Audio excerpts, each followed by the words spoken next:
Namaste. Good afternoon. This live was to be done this afternoon, but I couldn't do it. So, good evening. Uh, and yes, it took me around a week to come up with another book review. Uh, by the way, for those who are watching this channel for the first time, I am Dr. Aparna, um, an Ayurvedic psychotherapist.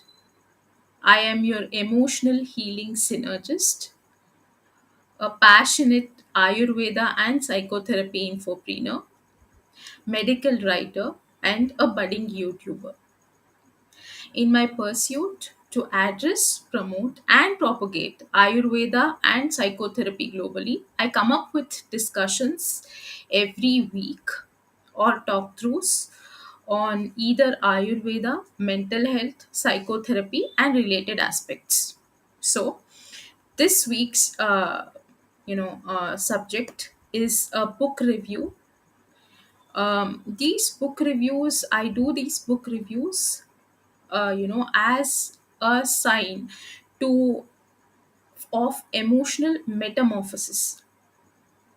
That means transforming ourselves, oneself emotionally. So one of the ways is reading books. So I do book synopsises, that means full book summaries and reviews of mental health, psychotherapy, and self-help books in the mental health category.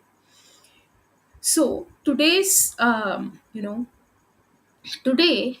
I'm going to do the book synopsis of the book named The Courage to Be Disliked.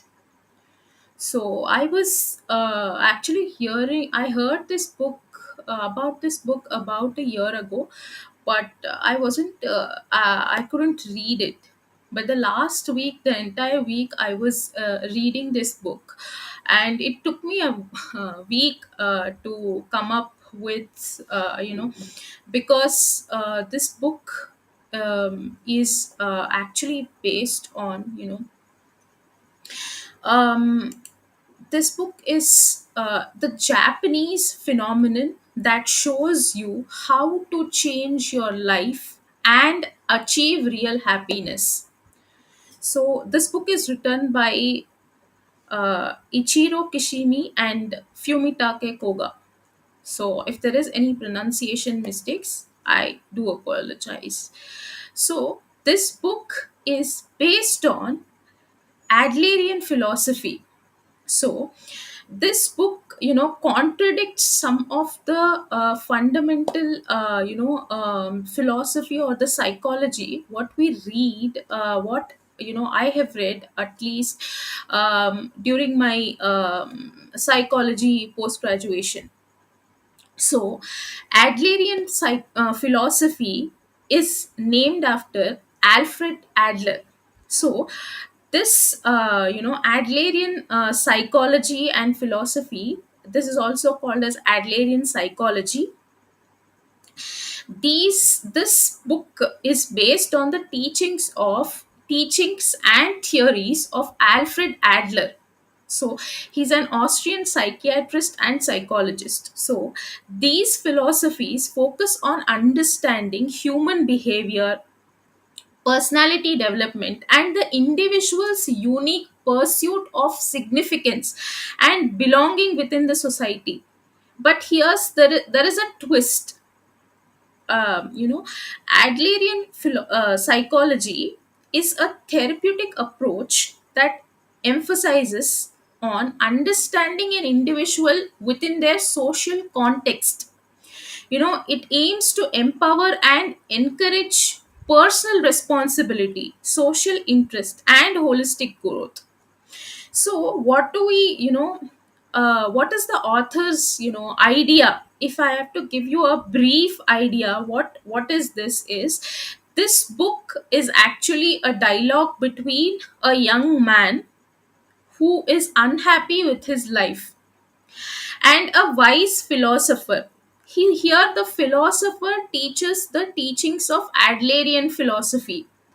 So this book is on an intense debate over the 5 nights. The young man and the philosopher discuss many of the concepts. So the concepts are, like, if I have to be brief, first thing is, it says your past doesn't dictate your future.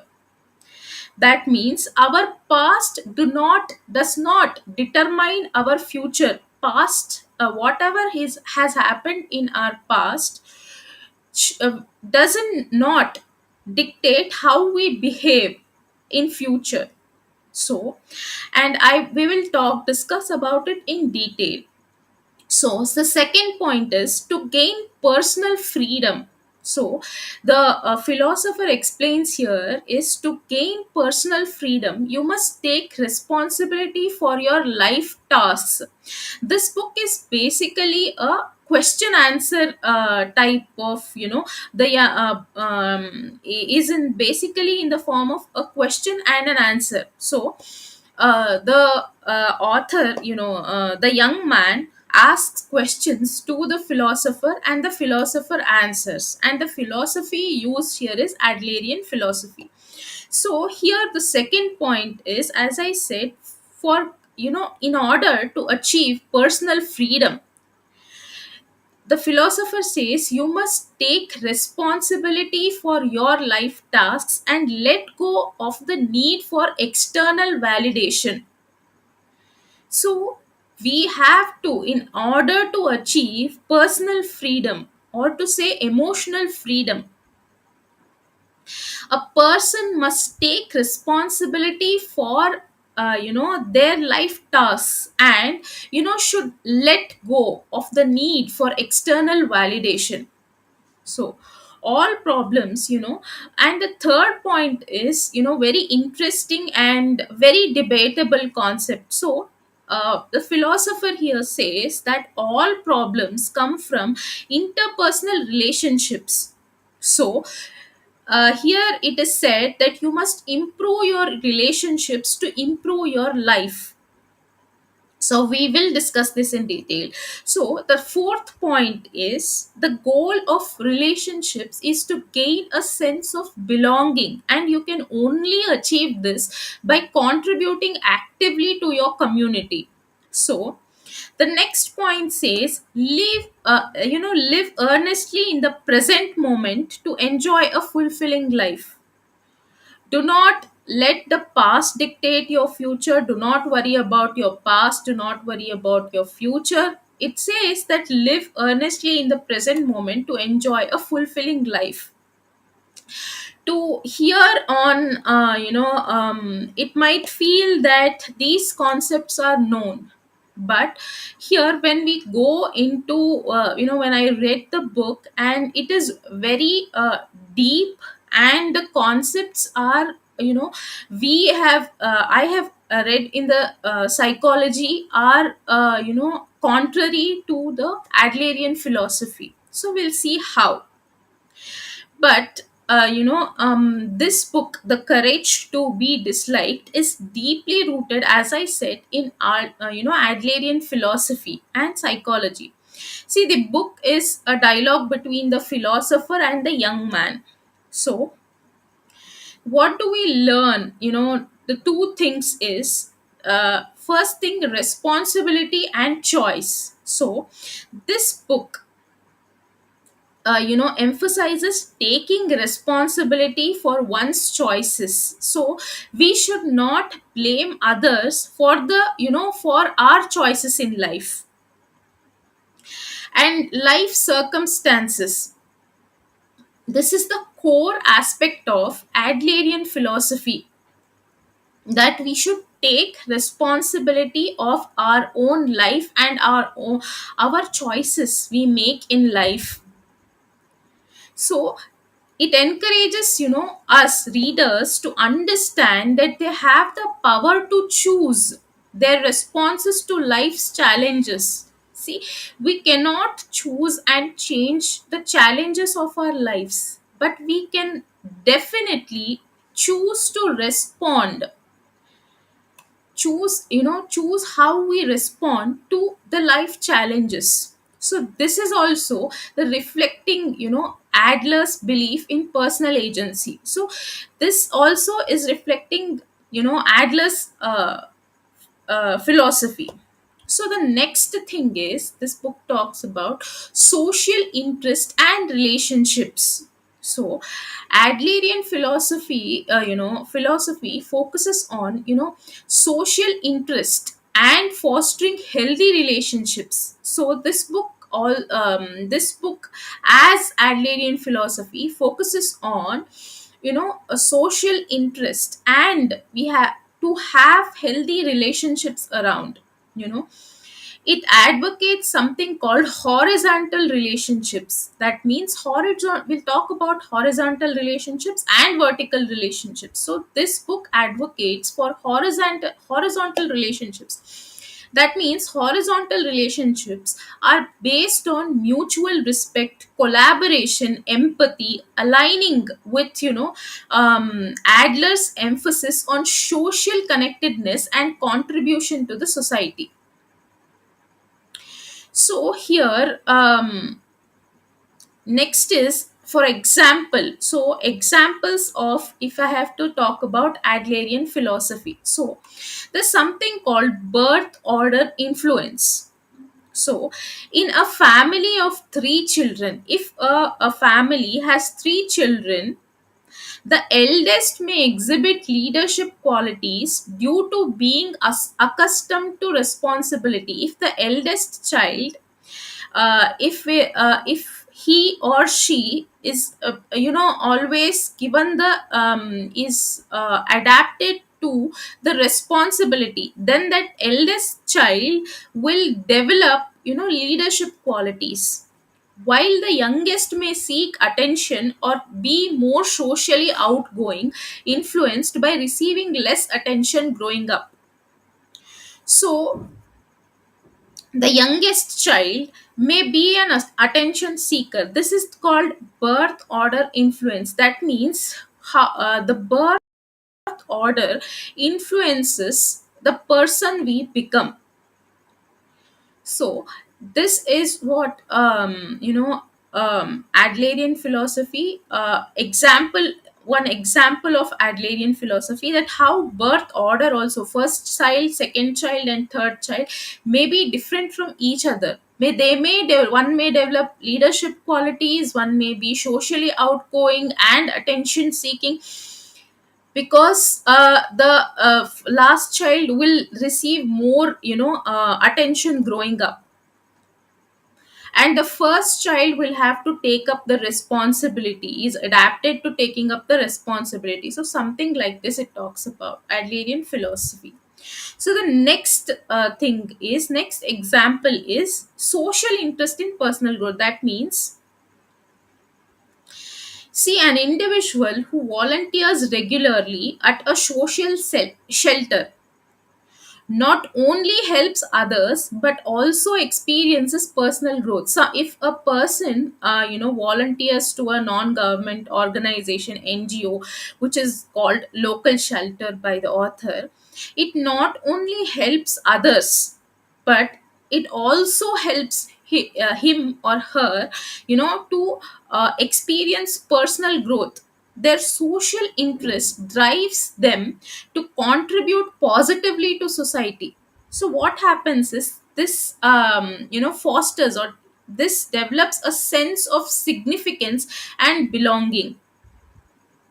So how the social interest also can frame into the personal growth, this is also one of the concepts of Adlerian philosophy. So this is just an example. So if we come to this book, what are the, what did I feel, what did I learn, from the book, like key lessons, whatever. You can, if you have also read the book, you can also mention whatever lessons you have learned in the comment section, if you have any special key takeaways. So I'm gonna talk about at least seven key lessons what I have learned from the book, The Courage to Be Disliked. So we'll talk about the example scenarios, practical examples as well. So first thing is the separation of task. So what is this? The separation of task in the book is, see, focus on this, in the book we'll come to the chapter wise discussion, that is 5 nights, the discussion through all the 5 nights in detail in the session. But this, what I'm talking about, is my key takeaways or highlights, whatever I learned from this book.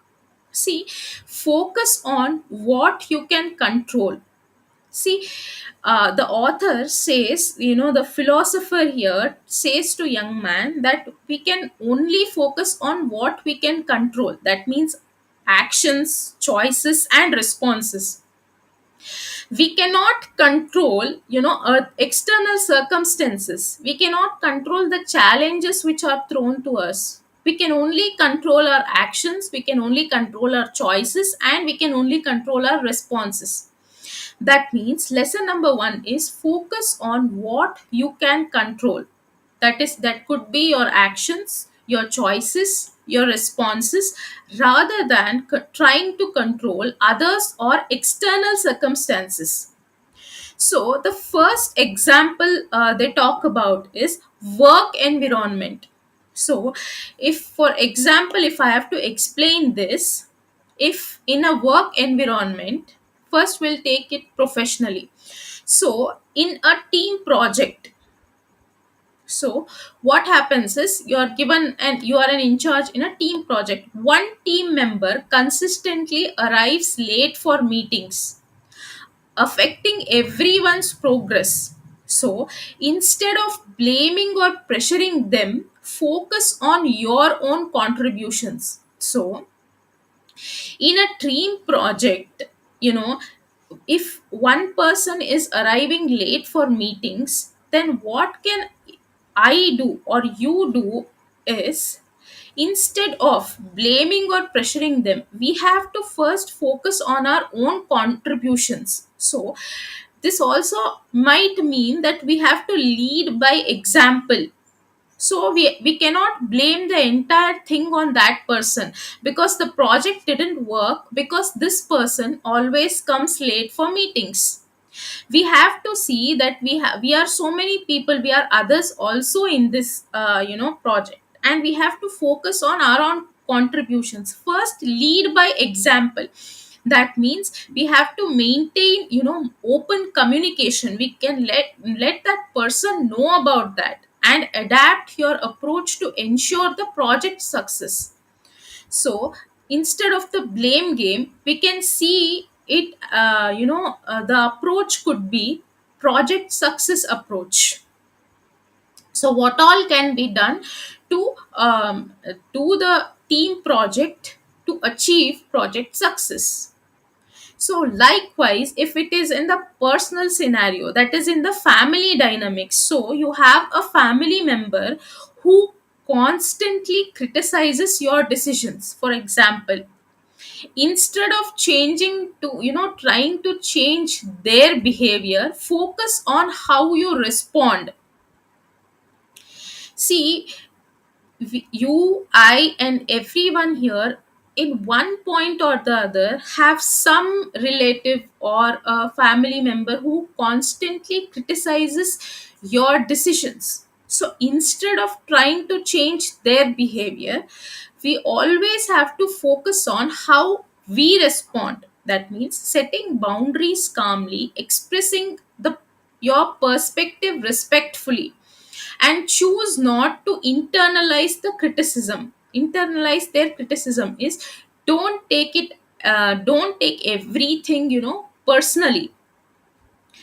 And what happens is, we also have to set boundaries, calmly express our perspective respectfully, but without being aggressive, and without taking everything to the person, because just because they criticize, that doesn't mean that your decisions are always wrong. You don't have to take it personally, or you don't have to doubt your decisions. That is, do not internalize their criticism.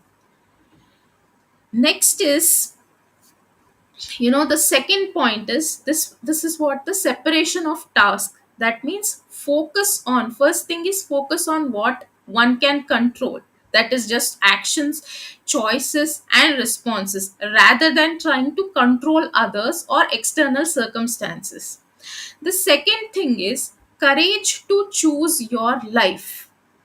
The second lesson I learned was taking responsibility for your choices and life circumstances empowers you to create change and pursue personal fulfillment. Always take responsibility and accountability for the choices you make and the life you choose to live. So don't blame the circumstances. What happens is this empowers you to create change and pursue personal fulfillment. So for example, how this would help in career. So suppose you are unhappy in your current job. If and instead of blaming the external factors, that this is not working, that is not working, my boss is not good, so take ownership of your career satisfaction.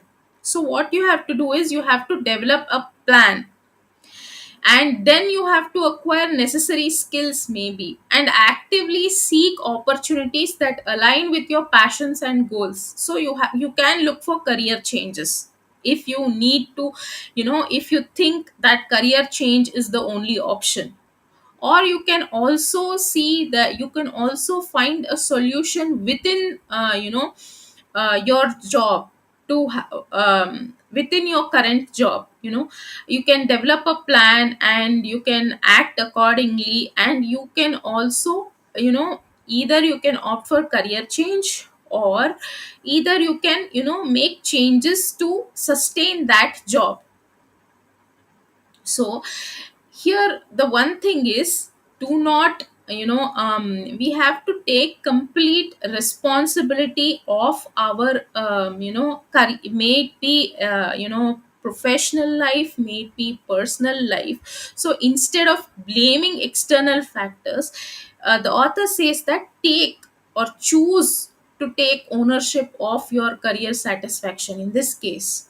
So if we take a personal scenario, that means a relationship dynamics. So if a relationship is strained, in a strained relationship, instead of waiting for the other person to change, this person will change today, this person will change tomorrow, you know you have to take, responsibility for your contribution to the relationship.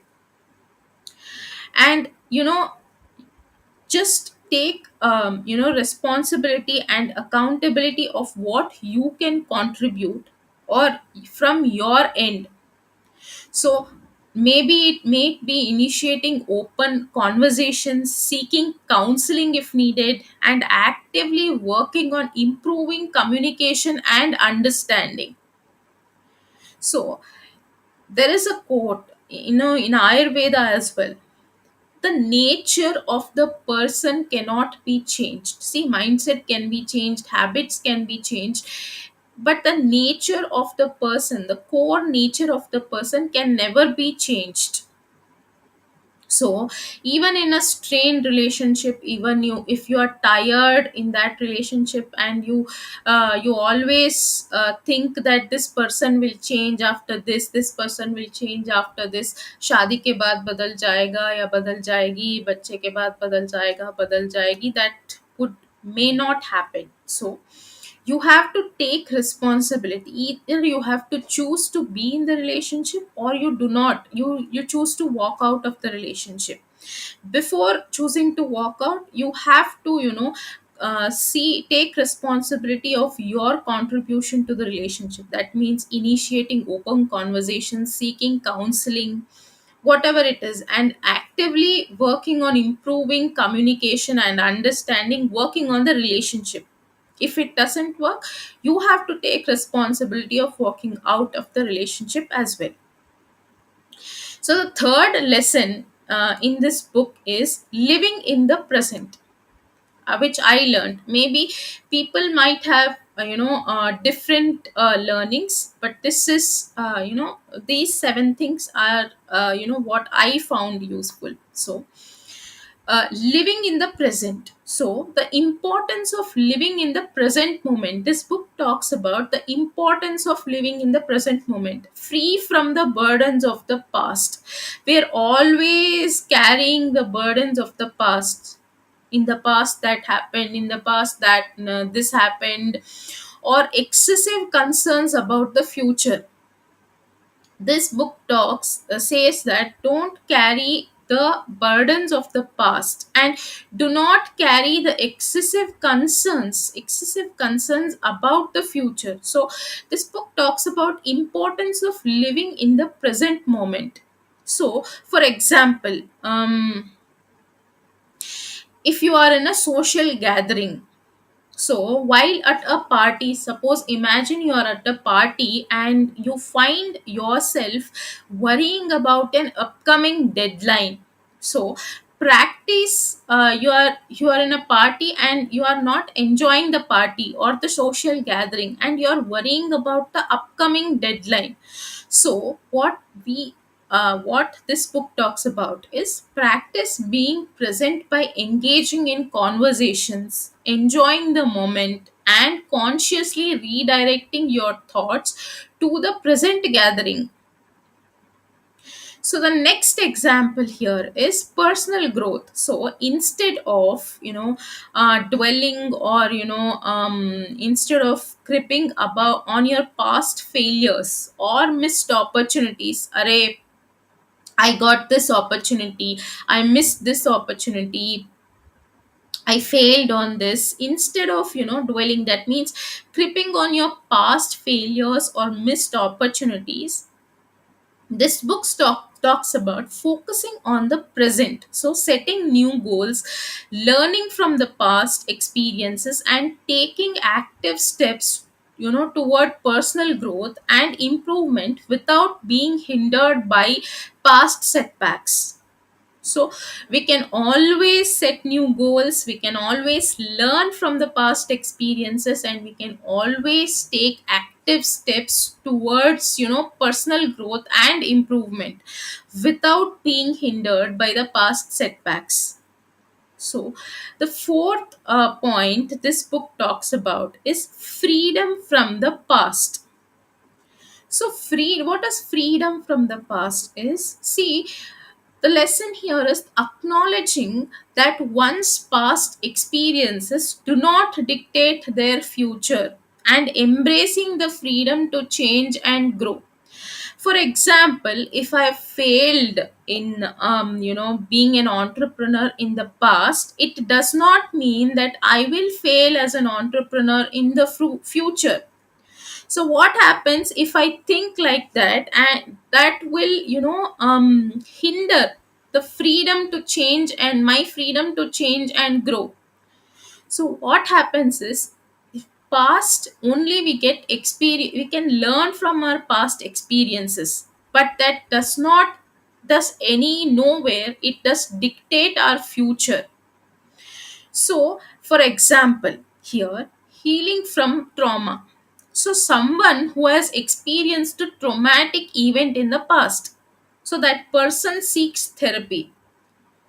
So, what should be actually done is, the person, usually what happens is, he or she holds on to that traumatic experience. So, what that person should do, try all everything to come out of that experience, because that trauma, instead of letting the trauma define their future, they actively should engage in therapy or practice self-care and gradually work towards healing and resilience.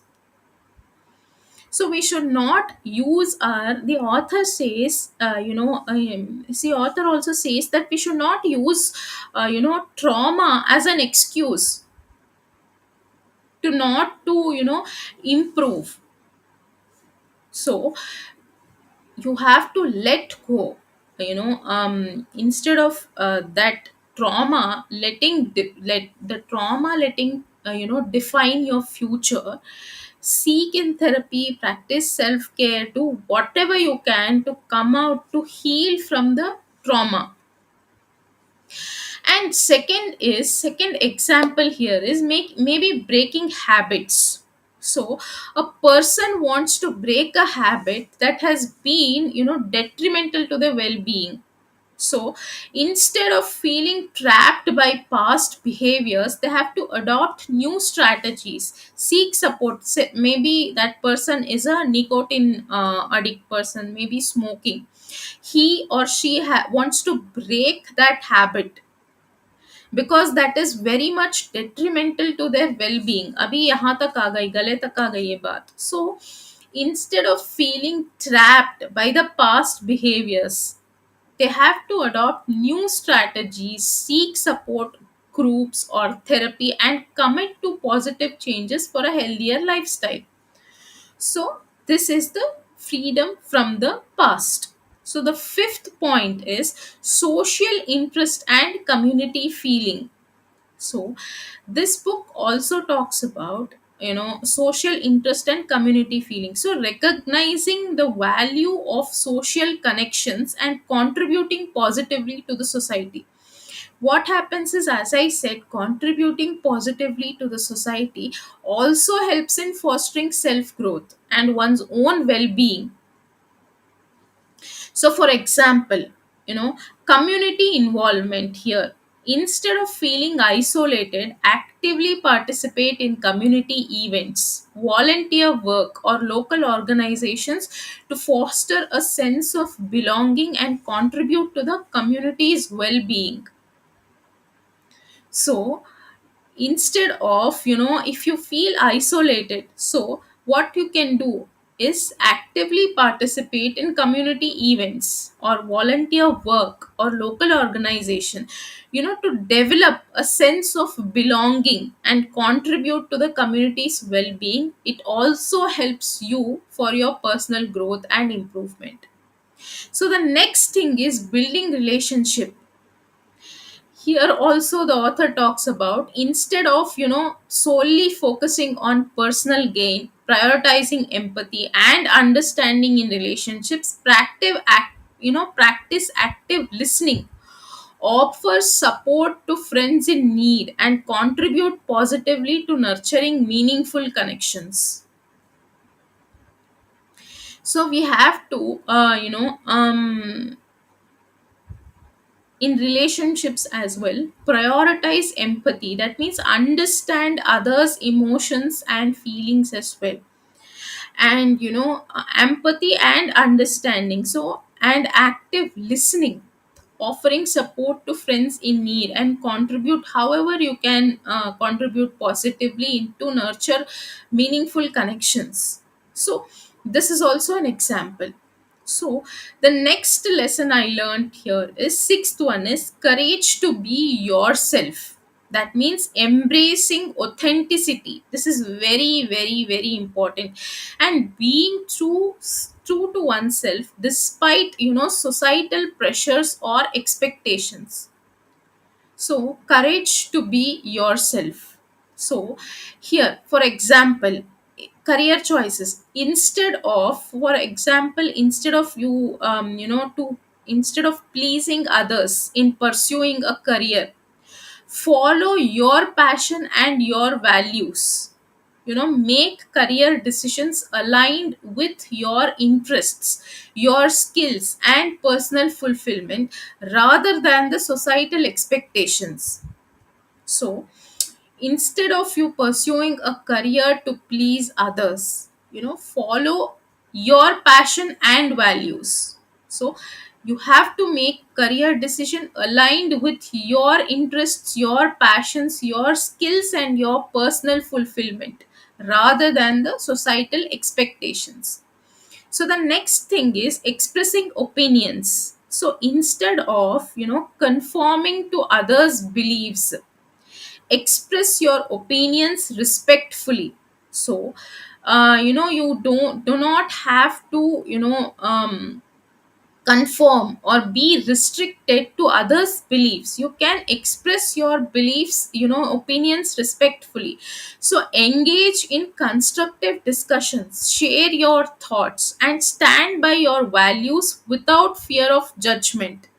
So we should always do this without the fear of judgment. At the end, this book is called The Courage to Be Disliked. Is you have to lose the fear of judgment, or the fear of not getting the external validation.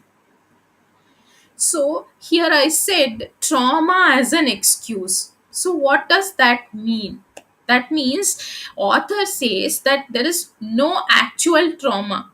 It is only perception. That means according to Adler, there is no such thing called as trauma. That means painful experiences in the past cannot dictate your attitudes or actions unless you allow to do them so. Here the author says that unless we choose to, dictate our attitudes and actions according to the painful experiences, they actually, is not there. So the world is simple. So the authors, Adler believes that the world is simple, but it only seems complex because of our subjective perspectives. That means the same thing can, or event can be perceived differently by different people. Imagine if something same happens to 3 4 different people, but the way the 3 4 different people will perceive it will be totally different. For a person, the for a person, the may for example, there is a huge power cut. So for one person it may be a huge deal, for other person it is nothing. So for the third person, it is only when it comes to the productive thing the power could matter. This is just an example. That means one scenario or one situation for different people it is different. They act differently because they choose to do so. So the author says that we are not defined by our experiences, but by the meaning we give to those experiences. So, what happened in the past matters less than how we interpret and respond to those events. So, more important is how we interpret the past events and, how we respond to it rather than what happened. So that's the difference between a etiology versus teleology. Okay, we'll also talk about it. We'll also talk about etiology and teleology in some other session, because this is not in the book, but this is a Alderian, Adlerian philosophy concept. So here, trauma here, Adlerian psychology challenges the notion that past traumas inherently dictate one's present choices or behavior. It encourages, it challenges, this is the challenge, because to contrary, other psychologists say that the past traumas dictate one's present choices and behaviors, but the Adlerian psychology challenges that notion that the past traumas inherently dictate one's present choices or behaviors. Instead, it encourages individuals to take responsibility for their responses and choices despite past hardship. It is how you choose to respond, how you choose to take action.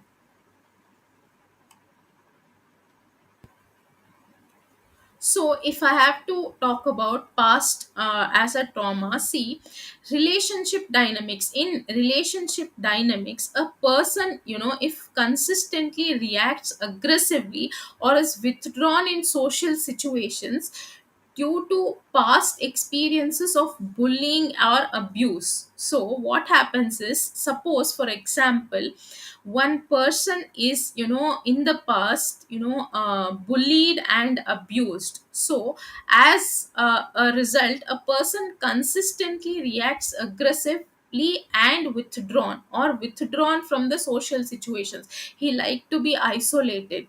He does not participate in social gatherings. So here, Adlerian psychology argues, against using past trauma as a justification for present behavior. That means, while acknowledging the impact of trauma, the focus is on empowering the individual to take responsibility for their actions and seek healthier ways to navigate social interactions. So here, Adlerian philosophy is contrary. That means it focuses on empowering the individual to take responsibility for their actions. Even though you are bullied or abused in the past, that should not dictate your present and that should not dictate your future. So, and seek healthier, you have to take responsibility for your reactions and seek healthier ways to navigate social interactions. This is what Adlerian philosophy's psychology is about. So same way in career and ambition, if suppose someone faced setback in their career due to past failures or negative experiences, instead of allowing past failures to hinder progress, Adlerian psychology encourages, acknowledging the impact of these experiences and, um, while emphasizing personal, agency and the courage to pursue new opportunities, instead of, sitting and allowing past failures to hinder our progress. We have to make a plan and we have to pursue new opportunities despite past setbacks. So the same in, if we take an example of personal growth and relationships. So a person avoids here, intimate relationships due to a past heartbreak or betrayal. If someone has, suffered a past, betrayal in a past relationship, so completely avoiding, any romantic relationship. So here the explanation in the Adlerian, Adlerian psychology is that while past emotional wounds may impact trust, you should take the lesson. It encourages acknowledging these experiences without letting them become an excuse to avoid future relationship. We use that to, as an excuse to avoid future relationship is not okay. It focuses on taking responsibility for one's emotional healing and openness to new connections. So this is what trauma as an excuse should be avoided is what this book talks about. And the seventh thing we learn here in the book is mainly is vertical and horizontal relationship. This is the main thing. That means, what is a vertical, what is a horizontal relationship, we'll talk about it. So understanding the dynamics of power in relationships and fostering mutual respect. So, vertical relationship is a hierarchical relationship. That means, for example, instead of emphasizing hierarchical structures, so, manager, senior manager, so instead of having, you should have that hierarchy. But when it comes to open communication and collaboration, everyone should be able to communicate and collaborate among the team members, instead of emphasizing on vertical hierarchy. Vertical is, you have a hierarchy, but horizontal is not like that. Horizontal means you, everybody has a mutual respect for everyone. So, and Collaboration among team members. What happens is this fosters an environment where ideas are valued regardless of position within the organization. So usually ideas are not valued, stating that you are not you are not in that position. You have to have that hierarchy to express your ideas, and your ideas to be valued.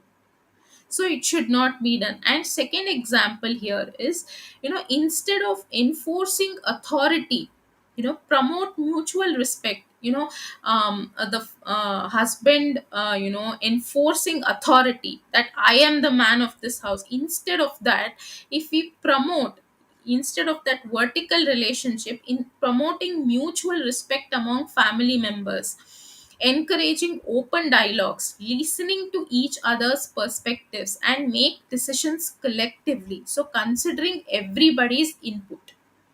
So, if we have to understand, horizontal and vertical relationships. So, horizontal and vertical relationships describe the dynamics of power and interaction in human relationships. That means horizontal relationships always emphasize equality. Horizontal is like this. So, equality, mutual respect, and collaboration. So, vertical relationships, always involve power imbalances, authority, and dominance. So, for example, in a parent child relationship, a parent who dictates their child's life choices without considering the child's desires, that could be a vertical relationship. So, this represents a vertical relationships where power dynamics heavily favor the parent. So Adlerian psychology encourages a shift towards, horizontal relationships where the parent respects the child's autonomy, fosters open communication, and collaborates on decisions. So the next example could be workplace dynamics. So a corporate environment with rigid hierarchies and limited communication between management and employees. That means Adlerian psychology suggests promoting more horizontal relationships in the workplace. In a corporate environment, we know we have very rigid hierarchies, and we have only limited access to communication between the management and the employees. So here Adlerian psychology suggests promoting more horizontal relationships in the workplace. So, this involves encouraging open dialogue, valuing input from all levels, and fostering an environment where ideas flow freely regardless of hierarchical positions. This is what we have to achieve in the end.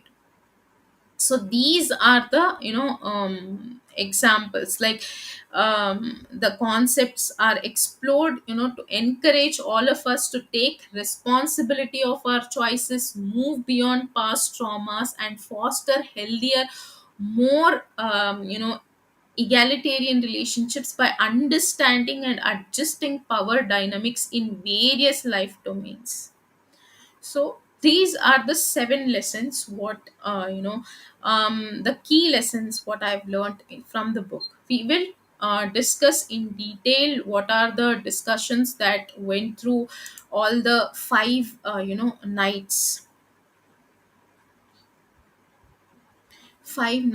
and in the book. And I'll meet you in the next session with a detailed discussion. Thank you and namaste.